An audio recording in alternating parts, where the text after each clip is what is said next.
Welcome back in, everybody, to Birds 365, a Thursday edition here on the last day of October. Happy Halloween for anybody that celebrates that. Joined now by Mike Gill from 97.3 ESPN down the shore. Give Mike a follow at Mike Gill Show. Mike, how you doing on this Thursday morning, man? I'm doing all right. Sorry about yesterday, guys. Luckily, you guys reminded me that I had a doctor's appointment. Nice. Hope everything went well. It was just it was one of those where you sit down and the guy's like, "What are you actually here for?" I said, "Because my girlfriend made me." Yeah, I've been there. Well, wife, but same thing.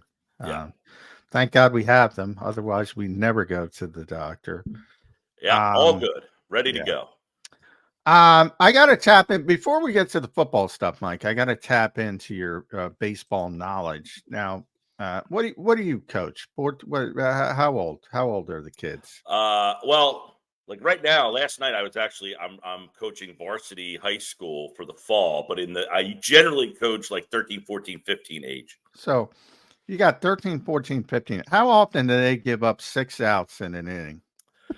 13-year-olds, a couple of times. The play last night where Cole doesn't cover first base. That's unbelievable. I mean, we go over that for ad nauseum about a half hour every single practice. So it's like, and I said to one of the kids last night, I go, "Dude, if you didn't cover first base on that, I would kill you." You're just like, but it's and that says, that might be, certainly one. But I think it's an interesting teaching point in terms of like what we always talk about with coaching. Like we blame the coaches so much, and I'm like, we go over that particular play for a half hour every day to the point like where you're bored at doing it because it's just so monotonous. But people want to blame the coaches all the time. And it's like, do you really think we didn't go over covering first base? Like, because you're saying like, well, that's on the coach that they didn't know to cover first base. Well, of course the coach that is over. not, exactly. Right. Like, and these are all the things where like a guy goes off sides and you're like, the team's not disciplined. That's on the coach. You don't think we went over this in practice? Like, and that's one of the things that gets so frustrating, I think, when you hear people blame the coaches for all these things. And then someone who does coach, you're like, do you really think we didn't go over this in practice? Do you think we didn't go over this? And it's not like there's not a large sample size with Garrett Cole. He knows to cover first base. Yeah. I mean, this is something that every once in a while, like you just have a brain fart or whatever. Exactly. I mean, you just make mistakes. People are human. It's not always the coach's fault. What happened, Mike? He got screwed in that inning. Judge drops the fly ball. Volpe bad throw the third. So he's got 2 errors. So he's got bases loaded, nobody out. He goes strikeout, just awesome pitching.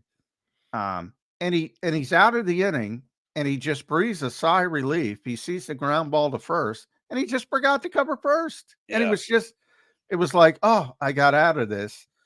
And then all of a sudden, the Dodgers deserve credit for taking advantage. But 6 outs in the World Series for a Major League Baseball team. Baseball is a little different than football, where a play like that, you can almost feel the tension around the field. And that's what causes like in football, you get a penalty and like you just move on and the action there's not a momentum shift like that in the football play nearly as great as something like, we've seen it so many times in baseball. The Bartman play, what happened after the Bartman play, the drop fly ball, the guy doesn't cover first base, and then everything just intangibly falls apart afterwards. You don't see that as much in football, where one penalty, changes the dynamic of a whole series. Well, sometimes, but not quite like in baseball. Yeah, just crazy game last night. Awesome game last night. Congratulations to that. They deserve to win. They played a clean game. They played a clean series. Every game. Yeah, they were just fundamentally more sound. Think about this. The Dodgers won the World Series. They won 98 games. Ohtani didn't throw one pitch. Glasnow, who was their ace, didn't pitch at all in the playoffs. And most of the Ohtani got hurt and did nothing. Right. In the whole series. For whatever. So we talk about like they had more players lost to injury than any other team in baseball. and persevered. I loved seeing, oh my gosh, it was my favorite part of the whole thing. Walker Buehler on 1 day's rest. Yeah. Oh my Oh God. my God. He threw Yeah. on 1 His day's arm didn't rest. fall off. His arm didn't And fall off. that's a guy who missed 2 years because of arm problems and still had the, you know what, to get up on that mound after he threw 76 pitches on Monday, which isn't a huge workload, but 76 is still, It in is today's today. world, guys out of the game at 88 pitches. So I Yeah. love that Walker Buehler shoved it to the analytic Well, world. and you, said, by the way, you as a coach should be thrilled. You should point to that series as, hey, fundamentals make a difference. Making the smart play, making the routine John, play I makes was a having difference. that conversation with my girlfriend over coffee this morning. I Yeah, said, you there know, you go. I showed her the picture of the guy not covering first base and said, now I can use this video as a teaching point and say, look, Yeah. this guy makes $300 million and he made a bonehead move because he probably just, you know, that's why you got to be focused on every play. Yeah. But it's not always the coach's fault. No, No, it's not. Oh, I'm Mike, with let's you get into there. some Philadelphia Eagles football. We have I know it's Thursday, so we're preparing more now for the Jags. But what were your takeaways from that Bengals game? They kind of blew that team off the page, beat them 37-17, 27-7 in the second half. Pretty impressive performance all around. What were your quick takeaways or your overall takeaways from watching that game? So I'm going to go to one thing I've been saying about the Lions that impresses me about them is they physically beat you up. They just are a physical team. At the end of the day, you're like, man, they just kicked the crap out of that team. And I was listening to, actually, I wasn't listening to the podcast. Josh, my producer, got the soundbite from Michael Lombardi, who on the GM Shuffle podcast said the Eagles were just physically dominated that team. The Bengals just did not fight back.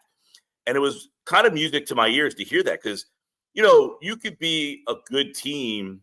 The Bengals have good talent, but they're not a tough team. And I thought the Eagles physically beat them down in the second half, just kind of imposed their will and said, no, you're not getting back in this game. You're not. And that to me is the kind of the sign of coming around to becoming a good team. Like, okay, they've had some wins and we haven't been all that impressed. But when you just physically beat up the Giants, okay, I need to see more.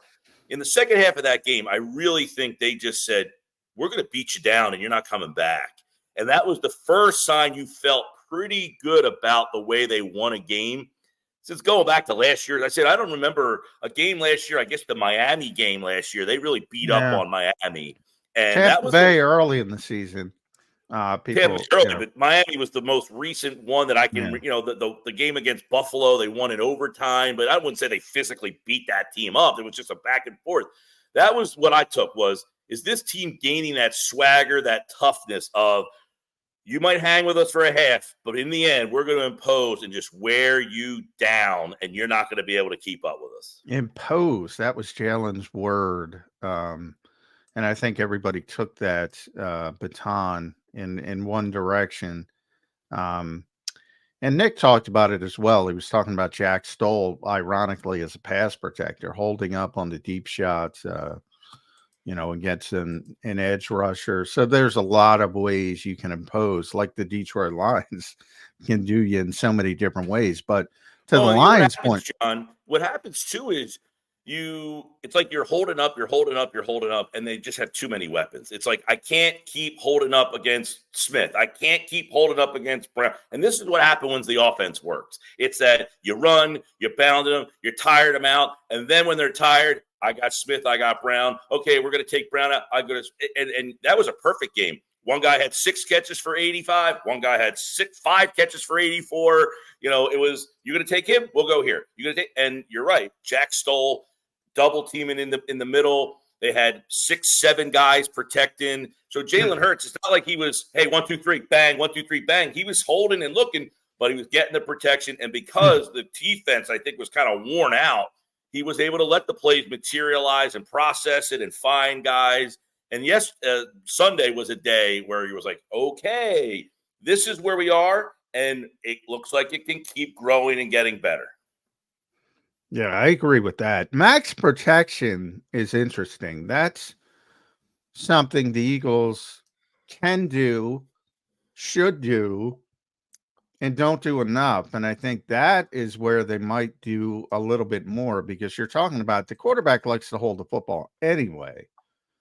The AJ Brown and Devontae Smith are going to get open anyway. So this has been a very spread team, send a lot of receivers out. They don't need to be that when you have AJ Brown, Devontae Smith, and then when you get Dallas back eventually, whenever that might be. But even Grand Calcaterra is showing up a little bit. You could send out 2-3 receivers and make those big plays down the field, as long as you max protect and let things develop as And, they and what did you on that saw, play. John, was you didn't have Jalen getting out of there. Like, he wasn't taking the snap, looking down the field, and then all of a sudden getting out. He was able to kind of sit in there. And I don't know if that's a recipe for long term, like just standing there for 4 seconds. But normally, soon as the first sign of something comes, he's busting out to his left, and the play's pretty much over. You didn't see a lot of that on Sunday. He was able to kind of have trust in the protection, and you mentioned they max protected and gave him extra bodies in there. And it'll be interesting to see what happens when Goddard comes back. Does Calcaterra get those snaps? Does Stoll get snaps? If you take Stoll out of the game, you don't. I mean, Goddard's a good blocker, but you want him in the pass game as well. So that'll be an interesting dynamic, because it seems like they've got a little thing going with these 2 tight ends right now. Yeah, they certainly do. Now Zander brought this one to my attention, and I got my 3rd concussion of the week. Not Zander's fault, Baldy's fault. Brian Baldinger pointed out highest run percentage teams through 8 weeks in the NFL. Number 1 is your Philadelphia Eagles, were 5-2. Number 2, Pittsburgh, 6-2. Number 3, Ravens, 5-3. Number 4, the Lions, 6-1. Number 5, the Commanders, 6-2.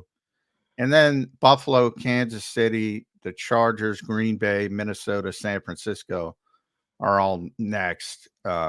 Pretty successful group as a whole. And he asked, is this still a passing league? And my retort was Occam's razor.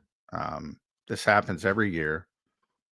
For those who don't know what Occam's razor means, it's a principle of logic that suggests that the simplest explanation is usually the right one 95% of the time. When you're successful and you're winning, you close the game out by running the football, and your percentage of running the football goes up. So you can go back in history, and the top teams run the ball the most because they're winning late in the game. Why do we have this discussion every single year, Mike Gill? It's a good question, man. I don't know how. It's like the whole people who say the NFL is so week to week, and then try to make instant generalizations after the game is over to say, blah, blah, blah, blah. Well, the league's week to week. That game's over, you move on to the next one. People know it's a week to week league, yet still want to. It's like everything. Everybody wants to be right. You want to be told you were right and he was wrong. There's no like, it's a good opinion, but I don't agree with you. The running thing is, it's a good opinion and I don't agree with you. You're not right or wrong. The team, though, that has the lead, if they're a good team, they're going to try to run the ball to keep the clock moving. So the percentage of runs is going to go up. It's how did you get the lead, right? What was the breakdown to get you out in front? And then late in the game, when you have that lead, like the Eagles did last week, they don't need to throw the ball. They're up 20 points, so they're running the ball to keep the clock moving. So when people don't say, why did you stop the clock? Well, we kept running the ball. That's why our percentage goes up. So are the Eagles – now, they ran 39 times last week. The week before, I don't remember the amount of runs, but they had 14 passes 2 weeks ago and 20 last week. So they've only thrown the ball 34 times in 2 weeks. That's pretty unbelievable in today's game. But is it a passing league anymore? I think it's getting less and less reliant on being a passing team. I do think teams are more willing to run the ball because of what we talked about a couple of weeks ago. These defenses they made the adjustments to these spread offenses. So they went with smaller, quicker linebackers. So these teams are saying, okay, you got smaller, quicker linebackers. I'll run outside zone and I'll run right at you and make those linebackers make tackles. So I do think teams are more willing to run the ball than maybe they were 3 or 4 years ago, where these spread offenses were the whole thing and defenses were having problems with them. Yeah, no doubt. I mean, and I think that's the natural progression, right? The pendulum would swing back where the league turns into a passing league. Defenses adjust with concepts and personnel. And now the natural adjustment by the offense is to go back to running. I think John brings up a good point. A lot of them probably are closing out games, but you'd have to look at the numbers. I mean, the Detroit Lions are running in the first quarter at a high rate. Now they're a different team, but it'd be interesting to see, how this all plays out. I do think there's a little bit more of an emphasis on the running game across the NFL right now as a whole, for sure. Yeah, absolutely. And I think a lot of it goes to the personnel on the defensive side of the ball. Now, some of these defenses have these mammoth, defensive tackles, that they're using as space eaters that take up 2 and 3 blockers. But if the linebacker is a smaller guy, you're seeing teams bring fullbacks back now. That's something that, my God, you thought that was an extinct position. Now you're seeing Eagles fullbacks. did that, yeah. Eagles did that. As you said, it's a little bit of the pendulum maybe swinging back. But listen, I think the passing game is still obviously a huge part of look what the Eagles invested in their wide receivers. Look who's getting traded all over the league right now. Wide receivers are moving all over the place. So it's an interesting time of where offense is in the league, but you're running the ball with the lead. You're running the ball with the lead. Yeah. And I think to a certain, I know it is, to me, I define it like this. The league back in the, obviously 70s, into the 80s, probably before the 49ers, that group is where it shifted a little bit. Was always, run the football, play good defense. That's going to beat good offense. Now it's good offense beats good defense. If you're playing well on offense, you're going to beat the best defense. That to me is how the game has shifted. And a lot of that comes down to just the changes, the rule changes that have made it more difficult for defense. So many advantages for the offense. But when you're playing at a high level offensively, the team I always go to explain this, because I think, and they are the most high flying, most explosive offensive team, I think, in NFL history, remains the greatest show on turf, Rams. And I think everybody thinks Kurt Warner throwing the football, Isaac Bruce, Torrey Holt, as well they should, because that's where the crux was. But they also had Marshall Faulk. And the 3 big years were 1999, 2000, and 2001. And in 99, Marshall Faulk had 1,381 yards rushing. In 2000, he had 1,359 with 18 touchdowns on top of it, running the football. In 2001, he had 1,382 and 12 touchdowns. Like, good teams do everything well, and they can beat you in every single way. Yeah, I think one of the things too, John, is, when the running game was in vogue, the running back was the star of the league. You knew who they were. Everybody had a running back. You knew and there was one running back. There wasn't this.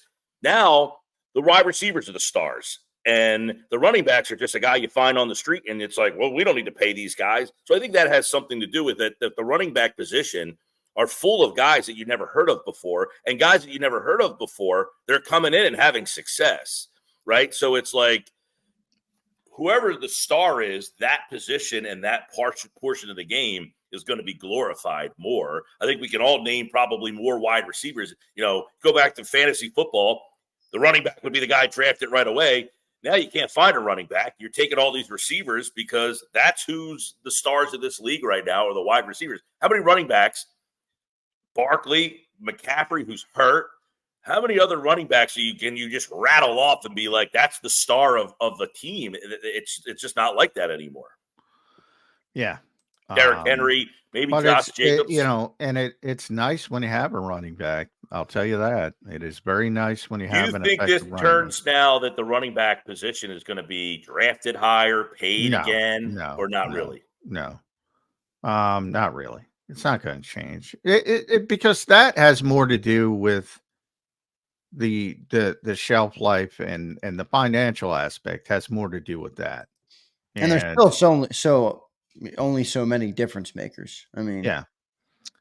So you'll have a couple outliers, as you mentioned. The three biggest would be McCaffrey, Barkley, and Henry, and then everybody else. I'm a big Aaron Jones guy. I say all the time, and he's having one of the best years of any running back. And as far as his impact on both the running and passing game, it's off the charts. He's a great pass catcher. But he's been banged up a lot. He's 30 now. So people look at that, and Green Bay says, let's go get Josh Jacobs. I think they're a worse team that they don't have him because Josh Jacobs doesn't, not that he's a bad running back. He doesn't offer the same thing that Aaron did in the passing game. And Aaron's still a very good running back, but he is healthier. He is more durable, all that kind of stuff. So it's often a difficult conversation. And with the Eagles, Jalen Hurts had an interesting press conference yesterday because he was kind of chatty, Mike, which is not often the case with Jalen. And he got asked early on about the changes in the offense, and he looked at, and it was Jeff McClain, and he looked at Jeff and he said, "What do you mean?" Almost like, what are you talking about? And then Jeff explained under center, more motion, blah, blah, blah, all that kind of stuff. And, I followed up with Jalen. The next question I followed up, I said, when you hear that, what do you think? That people think the offense has changed? And he gave a pretty good answer, at least as good as Jalen will give. And he's basically talking about the vision of the team, more importantly than that kind of stuff, play action, running the ball more, motion, whatever you want to say. He's talking about the vision of the team and the changing of the players. Now, most of the players haven't changed. The big change is Saquon from the offensive perspective, which has been a home run. But I do think there's a little bit of trying to figure out how to fit him in and trying to mix it with everybody else, if that makes sense. And Cam Jurgens as well. I would throw Cam in there as well, replacing Jason Kelce. But that's not as high profile because it's an offensive lineman. But he kept just talking about the different things. And Kellen Moore's the play caller is a part of it as well.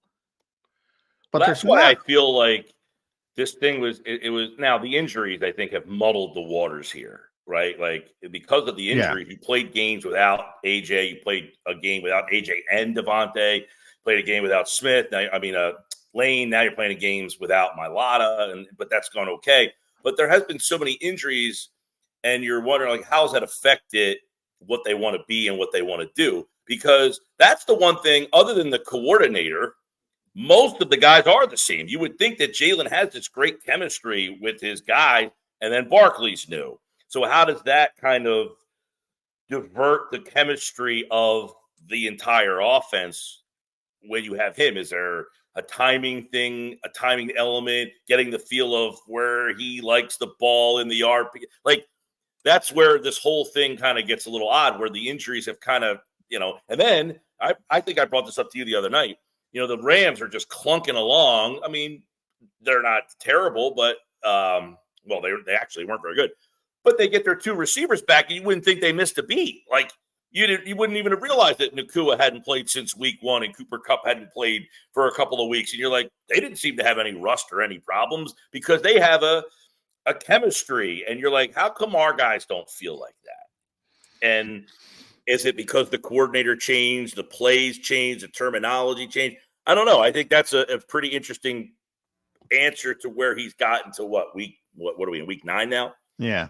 Well, I want to read you guys the quote that I found the most interesting.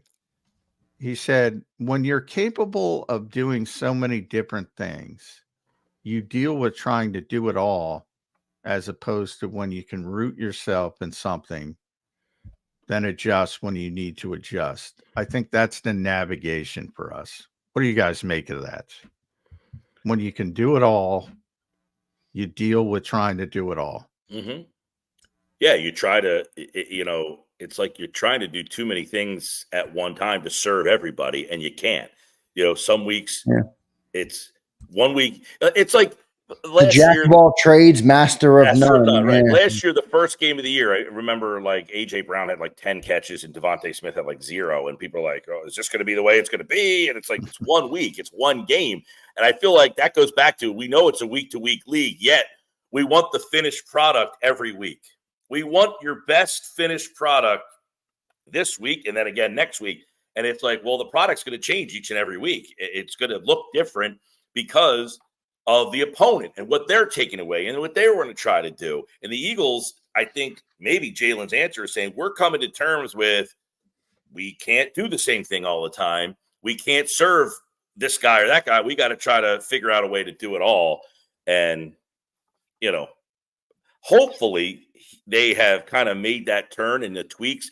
And as each week goes on, now teams are going to start adjusting to you. They're watching more tape of you and seeing what you do. So that's why it's a week to week chess match. It's a very, they're lucky that they have the amount of weapons they have. Put it that way. Some teams only have one guy they can really go to.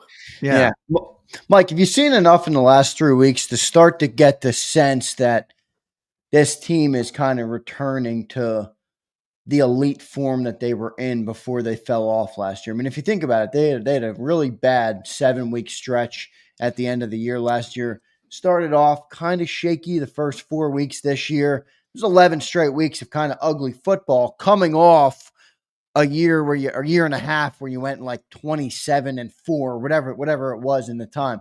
Have you seen enough in the last couple of weeks to think that this team can kind of get back to that form?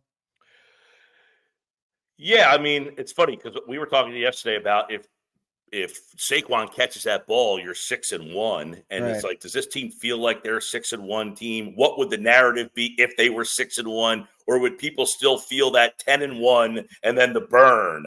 And I feel like they're past the burn part of it. I feel like they kind of got out of that, dysfunction defensively last year. I mean, they were just chunk plays all over the place. The offense was so bad. I do feel that they've turned the corner. And, we're talking about, are they a top 5 team in the league? I'll tell you the Lions and Chiefs. And then after that, you could just throw anybody at number 3. And I think they're in that conversation.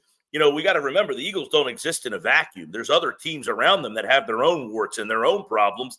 And many of them do, to where, yeah, you've got problems. And every week you're trying to work them out to you get to the end goal. So I think they're right there with team 3, 4, 5, 6, 7, 8, 9, 10. That's the thing. Team 12 thinks they're right there with team 3. Team 10 thinks they're right there with team 3. And quite frankly, without Patrick Mahomes, I don't even know that you think that team 2 is all that far off of everybody else. Now, they do have Patrick Mahomes, but even he has made a lot. He's thrown more interceptions than touchdowns this year. They have a really, really good defense. It's kind of one of the reasons why they're 7-0. And by the way, they might not lose a game on their schedule the rest of the way. Their schedule is a cakewalk. So at the end of the year, of course, they're going to be like 14-2. So the perception of them, but I don't know that there's a huge drop-off from team 2 to team 14 in this league right now. The Eagles are one of them. I'm with you. I got one team in tier 1, Mike, and it's Detroit. Yeah. And by the way, they're not incapable of having a bad game. They've already lost one game. They don't have Aiden Hutchinson. Jared Goff is having a tremendous year, but if somebody mentioned that he's played every single game indoors this year. Yeah, if something goes wrong and you have to throw the ball 35, 40 times, is Jared Goff capable of having a bad game? Yeah. So even that team, which looks really unbeatable at this stage, I would say, compared to everybody else, as you mentioned, they're playing Green Bay this week. I don't even know if Jordan Love's going to play, but it wouldn't shock me if Green Bay beat Detroit. Yeah, this feels like a couple of years ago when Philadelphia was really good and ended up going to the Super Bowl, and it was, well, they haven't played anybody. Well, there's nobody to play.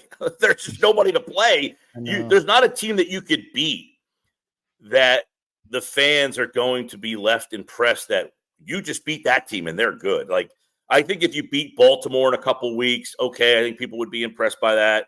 We'll see where Pittsburgh is when the Eagles play Pittsburgh.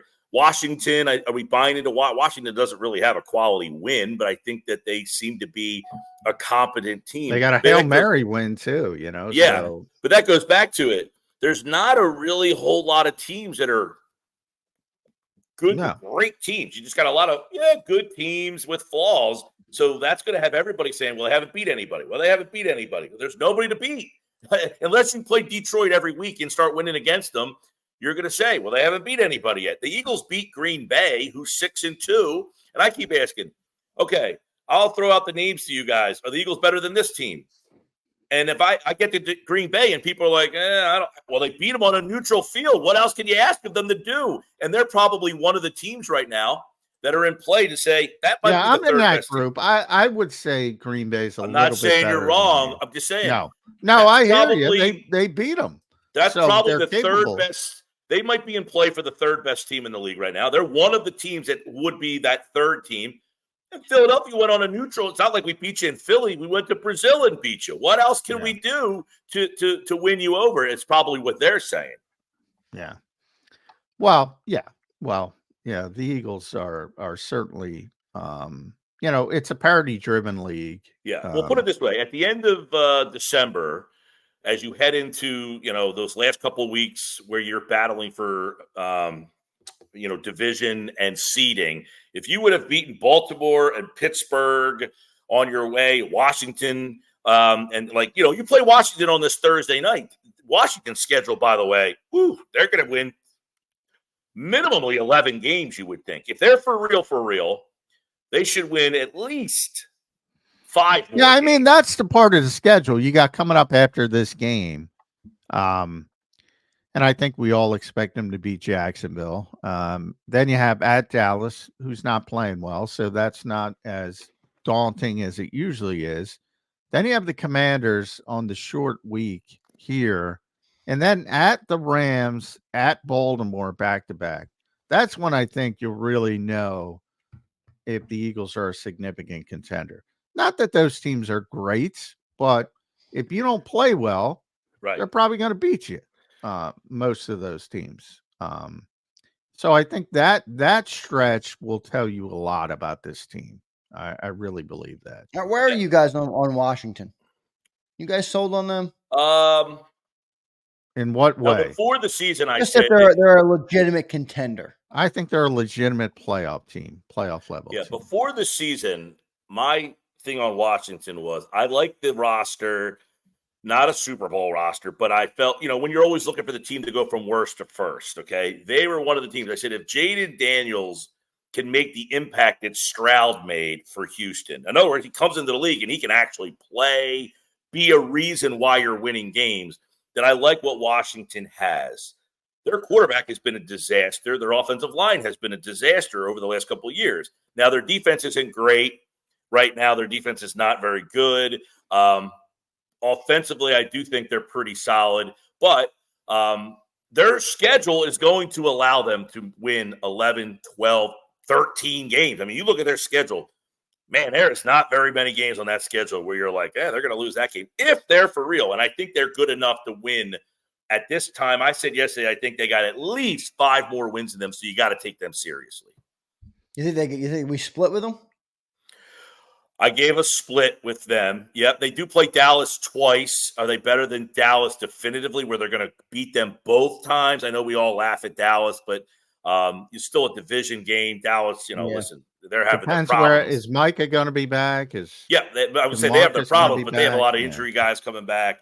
I can't remember off the top of my head, but if you look at Washington's schedule, you go tell me how many games on that schedule stand out as, they might have trouble in this game. Not many. So I think they're in it, whether we think they're like there's a difference between wild card good and Super Bowl good. Yeah, they're wild card good. I think they're wild card good. I agree with you there. But they're wild card good. And I think they're going to be around all year. The Eagles are going to have to deal with that. Will probably decide the division, those two games. They're going to be around all year. Washington for sure is going to be around unless they have a major injury that and they play the second game is I got the schedule right here. So they play on a Thursday night. Yeah, in but 3 that's weeks. the first game, Thursday, November 14th. So that's coming up. It's Jacksonville at Dallas, then the Thursday night game against Washington. So that's going to be a big one. And then December 22nd, so week 16, late in the season, they close at Washington, then Dallas and the Giants at home. Yeah, so those are the 2 games. NFC East games back to back at the end of the year. And those are the 2 games that I think will decide the NFC East, those 2 Washington games. It's just like Dallas in most years. The 2 games with Dallas are now it's Washington because Dallas, and Dallas losing that game to San Francisco keeps San Francisco. That NFC West is Arizona's in first place, by the way. That NFC West is wide open. Everybody's right around middle. Right, I mean, there's a bunch of Arizona is 4-4, and they are first place by San Francisco is going to win that division, and that's going to be a pain in the ass for people late if they start figuring it out. Yeah, and San Francisco San Francisco wins that division and will likely be a 4 seed. So that's going to really jumble up the playoff mix when you got to play them as a 4 seed as opposed to somebody, the teams in the middle of that wild card bunch are going to get stuck playing San Francisco. So that is going to definitely change the dynamics of the NFC race. The NFC race right now, you try to pick out the 3 wild card teams. I mean, it's either Philly or Washington, you would think. Green Bay, Minnesota, Detroit. I mean, Detroit we all like, but that's not to say that if somebody beats them and they have to fall to a wild card. You could have wild card Detroit and San Francisco in the middle of that wild card, 4-5. In the middle there, that would be so the NFC race. Yeah, the NFC's a lot deeper than the AFC. A lot deeper. Yeah, and I think Atlanta. I liked Atlanta at the beginning of the year. I picked them to win the South, and I liked that team because that was a team that just had a horrible quarterback play last year. Horrible, and they got a guy who I know we don't love, but the guy's fine. Is he Super Bowl good? Probably not. But that team is going to probably win. I've been saying it for years. Kirk Cousins, most underrated quarterback in football. Right, and that team is probably going to win 11 or 12 games, Atlanta, now. Yeah, they're 5-3. I think they're in control in the South, obviously, with the Buccaneers injuries. So they're going to be in there too. Player of the week. Just think about, we're here on Halloween, 2 weeks from now when we reconvene, how different this league will look. I mean, think about the first 2 weeks of the season. The Saints scored 91 points. That offense looked like it was unstoppable. They were 2-0, and you're like, wow, this team's for real. Now they are 2-6. They scored 91 points the first 2 weeks. They have 98 points since.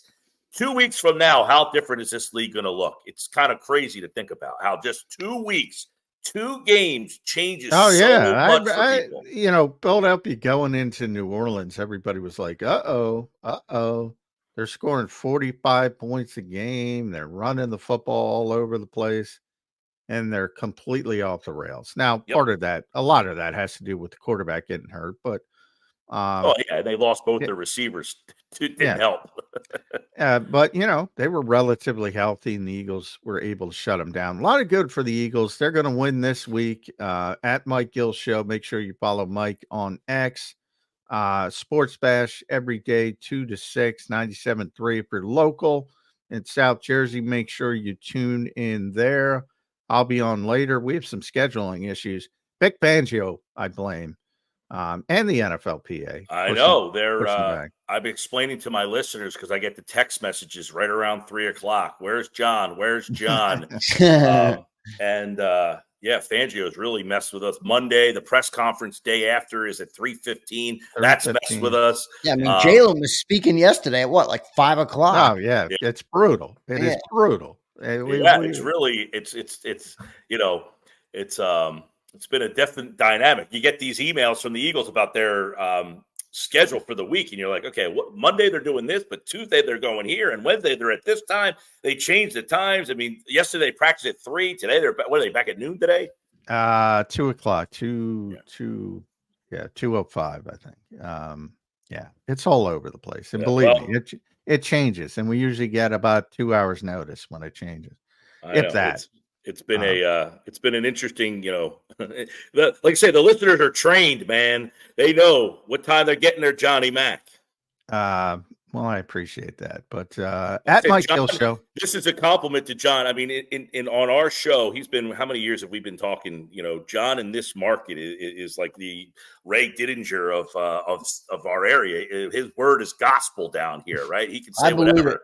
I believe it. We have many listeners here, Mike, that always comment. I've been listening to John since Mike Gill in 2018 and 2019, so I know how big that segment is. Yeah, so we look forward to it, and listen, you guys have a whole show based on this team, so it's nonstop, man, and it's great. It's awesome. I look forward to the second half of this season because to go back to the question, Zander, you asked, I do think they're turning the corner. I think their defense is growing. I think the offense is going to, Jason Kelsey had said and I don't listen to New Heights either, by the way. You think I listen to all these podcasts? No, my producer finds these bites for me, but he said on the New Heights podcast, that he really feels that the protection is coming around and that is allowing them to kind of, the offensive line protection has really been better the last couple of weeks. Yeah. So. And boy, I think they really fell into something because, they were concerned about Fred Johnson against Trey Hendrickson, as they should have been. That was their whole game plan. And that's why they max protected a lot more than they typically did. I think they might tap into that because But listen, you said it before. Smith and Brown can win by themselves. Yes. So you don't have to go 3 and 4 wide with this group of guys. You can keep the max protect in and go 12 personnel. And then if you want, slip a tight end out into the flat, delay, have them. I like to see them drag that tight end behind and, do like they did the other day, actually. Stoll came down, dragged on the backside, and he's in blocking the nose and in the interior there because they said, all right, we don't need to help Lane out. He's fine. They bring Stoll behind the line of scrimmage and have him help in the middle of the pocket. So they're doing some more creative things with the tight end in the pass protection. And you can win with your 2 receivers. You don't need to have 4 guys running crazy routes. Just let those 2 guys win and let them eat. That might be what Jalen's talking about. Like, hey, we have less. And less is more for us because our more is way better than what most people's more is. Yeah. And I think it plays into Jalen Hurts' natural abilities, and he likes to hold on to the football and, try to extend plays and things like that. So, if you're not concerned with getting the football out quickly, you might as well max protect. I think they may have lucked on to something with that, and we'll see if it continued. Now, when Jordan comes back, though, it's a luxury to not have to help your tackles. So it's a give and take, They don't have to help their tackles with Jordan Mailata and Lane Johnson. Well, and by the way, they left Fred one-on-one a lot in that game. Well, yeah, but typically they leave, everybody. They leave Jordan and Lane alone. I've talked about them with a lot. They think it's the biggest luxury they have. They never have to worry about their tackles. They did way more. Yeah, sometimes you got to leave them alone, but and Fred did a tremendous job. But they helped a lot more than they typically do, and I think it works. That max protection because AJ and Devontae are going to get open. Yeah, they don't need all the nonsense, all the other stuff. They're going to get open. Agreed. Mike Gill, thanks for joining today, man. Great stuff, as always, from Mike. Listening to him at 97.3 ESPN down the shore. Follow him on Twitter at Mike Gill Show. Mike, thanks for joining today, man. We'll talk to you again next week. See ya. Thanks, Mike. Good stuff from Mike Gill there on Birds 365. Always good to talk to Mike, Johnny Mac. Love when he joins the show. And you guys do have quite the popular segment, John. I will say that because I get comments all the time that people have been listening to you since then, and they seeked you out here on JAKIB Sports. So, yeah, great segment. we were number one in the market for like, I don't know, 4 straight years. The number one rated segment, not only, you know, on the show, on the entire South Jersey market. So I was always appreciative of that for the listeners down there. So, and yeah, I mean, can't say enough. I love doing that show. Love Mike. Good rapport. And I appreciate all those people. Yeah, no doubt about it. You guys do a great job together for sure. So if you're tuning in to Birds 365, definitely check out John on 97.3 ESPN. They do great work together, and it's always been a good segment. So I love getting Mike on here as well. John, we'll take a commercial break here. We'll come back. We'll talk Eagles, Jags. We'll talk Jeffrey Lurie. Is he selling a stake in the team valued at what is it, $8 billion? $8 billion. Yes, he is, and yes, it doesn't matter. He's just No, cashing out. but it's worth mentioning. Cashing out. The NFL allows it. He's gonna, you know, he wants to buy some more yachts, take some more trips. I don't blame him. Yeah, no doubt about it. Let's get to our commercial break. Appreciate everybody being here this morning. We're lacking big on the like button, but we got over 400 on YouTube. Appreciate all of you guys. Hit that like button for us, and we'll be back in 3 minutes. Before I get to the break, let me tell you guys about the great people at BetUS, the newest sponsor of JAKIB Sports here for the football season, and we appreciate them for sponsoring the 2-hour show of Birds 365 today. Do us a favor and go and check them out, and you can see the promo code on your screen. It's YouTube 150. It gives you 150% sign-up bonus on your very first deposit, and you get 125% on your second and third deposits, all up to $2,000. So go check out BetUS today. It's betus.com.pa. That's betus.com.pa. We'll be back in 3 minutes, everybody, on Birds 365. If you missed any of today's show on the JAKIB Media channel, listen to the podcast on your way home. Available on YouTube, Apple, and Spotify.